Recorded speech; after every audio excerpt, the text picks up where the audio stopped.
début d'après-midi sur la digestion très dense. Ça fait beaucoup de choses assez différentes finalement. Et c'est aussi plaisant d'entendre des choses différentes. Ça nous dépayse de vous entendre en littérature, dans les liens entre Marie et Yannick, on a pu le voir sur la peinture se faire. Donc il y a peut-être des questions qui vont d'abord vers Yannick et Marie peut-être. Moi j'en avais, mais je peux le sortir en deuxième carte.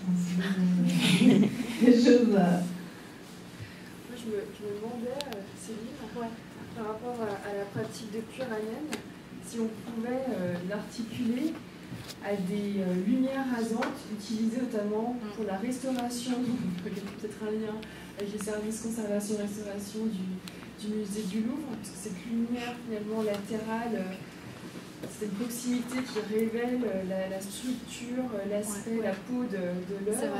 Est-ce qu'elle peut être comparée à cette lumière utilisée pour la restauration des tableaux? Bah lui, c'est pas son... Pas la même intention. Oui, voilà. J'avais un petit peu la même question, parce qu'à un moment tu dis, je ne sais plus quelle citation tu donnes, de qui était l'auteur de cette citation, les meilleures reproductions de la photographie ne rendent pas la matérialité de la peinture, mais à la fois la plus mauvaise photo, c'est-à-dire la photo ratée avec ses effets de reflet, révèle des choses. Elle révèle la trame du vernis, la trame de la toile, la trame du panneau en bois qui est en dessous, même la facture de la touche du pinceau et la matière de la peinture. Donc elle nous dit des choses, et c'est vrai que ça me faisait penser aussi à des éléments de restauration, qu'on peut voir à travers la peinture. Ouais. Ben en fait, lui, c'est vrai qu'il n'a pas l'intention de... Enfin, c'est pas son but de témoigner de la matérialité de la peinture, même si on le voit, en fait, dans ses reproductions. Et j'en avais parlé dans mon mémoire, puisque ça, c'était... je m'étais intéressée à cet artiste dans mon mémoire, mais après, lui, c'est pas une lumière artificielle. Il utilise vraiment la lumière de l'espace muséal, donc... je ne sais pas si je m'y connais pas trop en conservation. C'est un certain angle, en effet, avec sa silhouette qui vient épargner le visage, mais on peut y voir le témoignage de la matérialité de la peinture, mais je ne sais pas. Et on peut s'interroger sur les conditions d'éclairage. En effet. Oui, certains musées, c'est complètement parasitique. Il faut se mettre devant la peinture pour pouvoir voir le fragment de visage sans reflet des fenêtres, c'est un problème. Ouais. Oui, il y avait une image que tu montrais, en effet, on voyait carrément les carreaux des fenêtres. Mais sur plusieurs, on voit ça. Poser la question. Ah oui, bah oui. Du coup, j'ai une question de béotien absolue pour toi. Et on en parlait avec Aude, parce que nous, quand on essaie de prendre des photos, en effet, on a ces problèmes d'image, mais non maîtrisés. Comment est-ce qu'il fait pour d'avoir cette telle maîtrise de la lumière? Je suis désolé, c'est un peu difficile de te regarder et de poser la question en même temps. Comment il fait pour créer cet effet de halo techniquement, sans que le visage soit éclairé lui-même? Parce que lui, il est devant, en fait. On voit sa silhouette. Mais je l'ai dit très rapidement. Okay. Donc oui, c'est vrai qu'à la fois, ça reste un procédé qui est simple et sommaire. Oui, d'accord. Il occulte ça reste un procédé simple et sommaire, parce que c'est lui qui se place devant.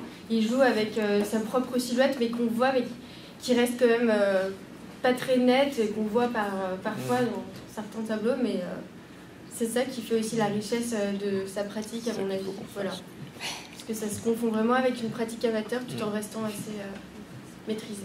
Voilà. Je rends cette chose lourde. Une autre question peut-être pour... Non, peut-être pour Yannick, Jean-Louis, pour Yannick. Pourquoi est-ce que les auteurs de Peplum ont été aussi fascinés par Jérôme Almatadema et pas par David ou d'autres peintres néoclassiques qui ont représenté les Grecs, les Romains, sans doute de façon beaucoup plus figée, quoi. Mais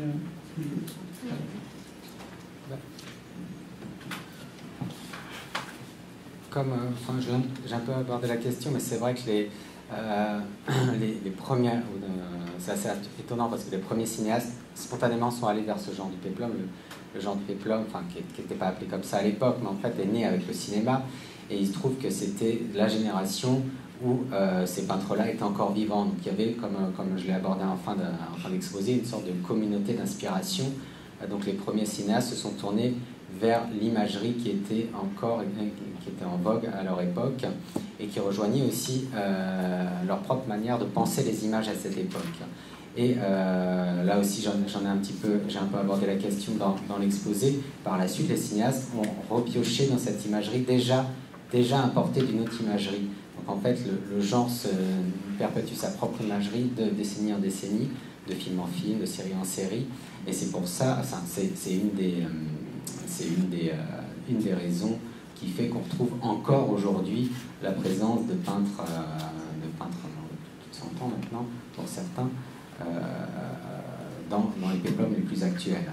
Donc il y a vraiment un effet de recyclage d'images, de digestion en fait, d'images perpétuelles au sein d'un genre, parce que à l'origine, les premiers cinéastes étaient contemporains des peintres qui avaient créé cette imagerie-là, qui s'est véritablement ancrée dans l'imaginaire collectif de l'époque et qui a été léguée aux générations suivantes. En fait. Et d'ailleurs, moi j'avais une question pour toi à ce sujet. C'est un genre, ce qui m'amusait à la fois, c'est peut-être idiot, mais c'est vrai que c'est pas des reproductions, c'est pas des archives scientifiques vers lesquelles ils se tournent, c'est vers de la peinture, c'est vers des images et donc un imaginaire aussi, finalement, qui est peut-être plus riche, je sais pas. Et j'avais l'impression que ce qu'on reproduisait, d'après ta conclusion, c'est un fantasme de quelque chose. Et que ce fantasme se nourrit soi-même de son propre fantasme. Tu vois ce que je veux dire? C'est qu'il n'y a aucune intention scientifique d'être au plus près, d'être au plus juste de ce qui a pu être. C'est ça que je me demandais, en fait. Qu'est-ce que tu en penses? Est-ce que c'est du fantasme et qui se nourrit soi-même en se reproduisant systématiquement dans cet imaginaire, dans ces images, hein, pas des archives scientifiques, mais des images qui nourrissent un imaginaire fantasmagorique? Alors, oui et non en fait, parce que ces cinéastes qui vont piocher dans cette peinture vont évidemment pas vérifier toute l'authenticité de cette peinture, sauf que, alors je vais peut-être en surprendre certains, mais cette peinture académique était extrêmement documentée. Ça, j'ai pas mal étudié la question, notamment Jérôme et Alma Tadema faisaient beaucoup de recherches, essayaient vraiment d'être à la pointe des découvertes archéologiques les plus récentes. Donc les images qu'ils créaient avaient une part d'inventivité, mais archéologiquement et scientifiquement, pour certaines, étaient incontestables, avec les connaissances de l'époque. Ce qu'il y a d'intéressant, c'est que ça a été figé, c'est-à-dire que quand Ridley Scott reprend le gladiateur de Jérôme, il est extrêmement pointu au niveau scientifique, mais pour la fin du 19e siècle. C'est comme s'il y avait un gap dans l'évolution des recherches scientifiques et que les cinéastes avaient une sorte d'amnésie et se tournaient vers une imagerie. Effectivement, on a parlé de kitsch, mais ça mériterait d'être précisé parce que le kitsch est devenu vraiment une catégorie esthétique assez précise et qui a peut-être été galvaudée pour ce type de peinture, mais en tout cas, ce type de peinture académique antiquisante, anticomane, avait pour elle, et d'ailleurs beaucoup de comptes rendus de salon en faisaient l'éloge, de ce point de vue-là, avait pour elle d'être vraiment très documentée et très référencée. Charge aux cinéastes, et certains l'ont fait, hein, je parlais de Griffith dans l'Intolérance, il s'est beaucoup servi des tableaux d'Edwin Long et d'autres peintres académiques, mais il faisait aussi lui-même des recherches pour essayer d'actualiser leur vision de l'Antiquité.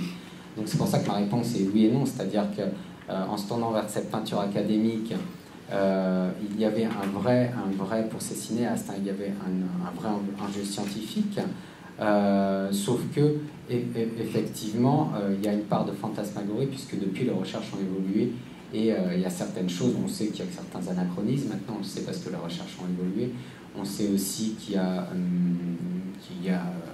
notamment dans la découverte des matériaux, qu'il y a des matériaux qui n'étaient pas présents à telle époque, etc. Et ceci dit, même si les artistes se documentaient, je pense notamment à Alma Tadema, pour des raisons, parce que leur peinture avait des vrais discours, notamment politiques, pour des raisons souvent de discours, il se permettait certaines entorses avec l'histoire pour prouver telle ou telle chose. Et de ce point de vue-là, leurs images, aussi documentées étaient-elles, avaient aussi faisaient aussi montre de quelques licences, notamment vis-à-vis de l'histoire et de la manière dont les événements historiques se sont déroulés. Ok, c'est précisé. Des questions pour nos collègues en live, peut-être? Ouais, Olivier? D'autres,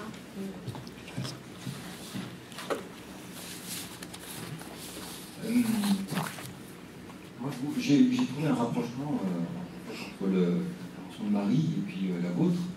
Je pense à Tiffaine Samoyo, par exemple, dans l'intertextualité, où elle dit que la littérature ne parle pas du monde, mais parle plutôt d'elle-même.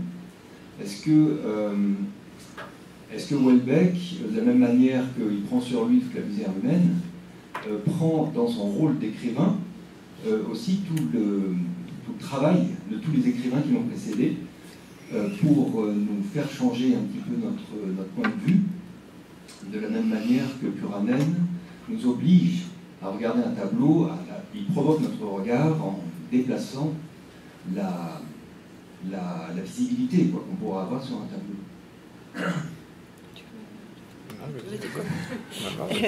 En fait, on avait mis au début dans notre projet François Bon, parce que François Bon et Michel Houellebecq nous semblaient incarner deux types d'attitudes face au collage. On avait repéré chez François Bon une sorte de collage hommage à Michaud, où on sent un respect des lettres, des belles lettres, de la littérature, la volonté, dit-il, d'honorer les mots dont on a le dépôt. Donc cette attitude que vous décriviez, on l'a vraiment chez François Bon. Chez Michel Houellebecq, s'il en va tout autrement, on a l'impression d'une désinvolture, finalement, ce ne sont pas tant les écrivains qui sont pris que les notices. Il aime inventer des manuels, par exemple d'un Samsung qui n'existe pas. Enfin, il y a un déplacement quand même. On n'est pas dans l'hommage. Mais tu veux ajouter quelque chose? Non. En effet, en tout cas, la plupart des fragments, c'est vrai qu'on a répertorié, soit imité, soit repris. Ne relève pas d'une sorte de mémoire de la littérature telle qu'on peut considérer l'intertextualité, justement. Et c'est en effet totalement le cas chez Bon. Et chez Houellebecq, il y a une posture ironique qui déjoue peut-être cette attitude, il nous semble. Oui, extrêmement provocatrice. Oui. La littérature, ça peut aussi bien être une notice, même si elle n'existe pas, qu'un grand classique. Voilà. Et ne pas avoir de style, au fond, c'est déjà en avoir un. Voilà. Donc, c'est ça chez lui. En fait, son ouvrage, son travail à Houellebecq devient un matériau à fouiller, parce que j'imagine que c'est sans fin.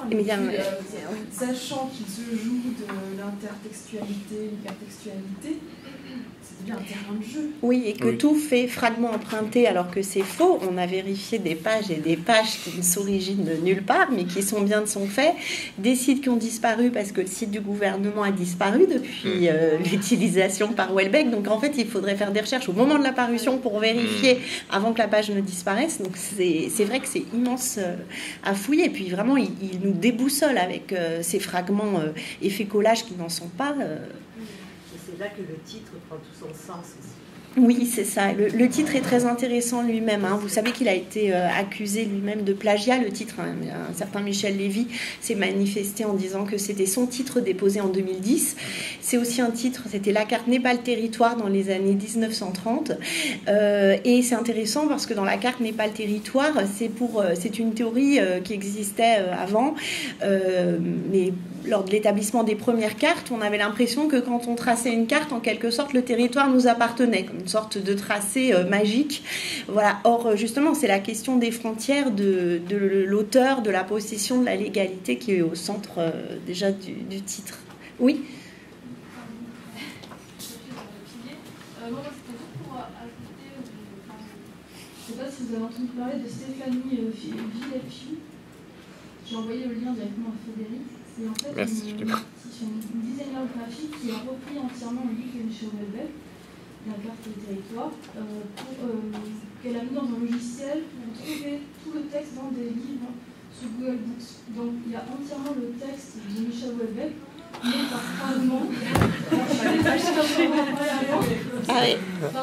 Seulement de vous voyez, quand vous cherchez un mot sur Google Books, ça apparaît en jaune. Oui. Oui. Et donc, c'est que les fragments, enfin, on voit les fragments jaunes, mais dans l'intérieur du texte.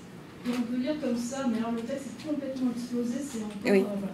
Et c'est intéressant parce que du coup, c'est pas directement les sources dont vous parlez. C'est-à-dire que ça envoie pas aussi, mais ça envoie à des ouvrages dans lesquels il y a les mots utilisés par Houellebecq. Donc c'est une espèce de retournement complètement. Cartographie. Oui, on va pouvoir continuer là-dessus. Merci, Carole. Oui, merci.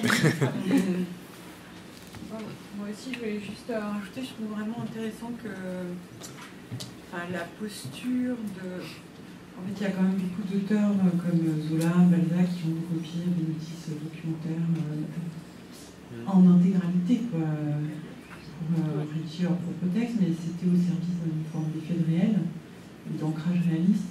Alors que là, au contraire, c'est un effet de généralisation du texte, de la source de la parole qui est assez... on ne sait plus du tout qui parle. Oui, alors même qu'il dit que son personnage principal, Jed, a pour ambition, parce que quand même Jed fait des photographies de cartes, donc on est l'icône de signe, donc l'action de la représentation est centrale, et Jed a pour projet de décrire l'objectivité du monde. Alors on retrouve une sorte de... Mais on voit les sutures, on voit les faits, écriture, enfin... C'est vrai que... Oui, complètement.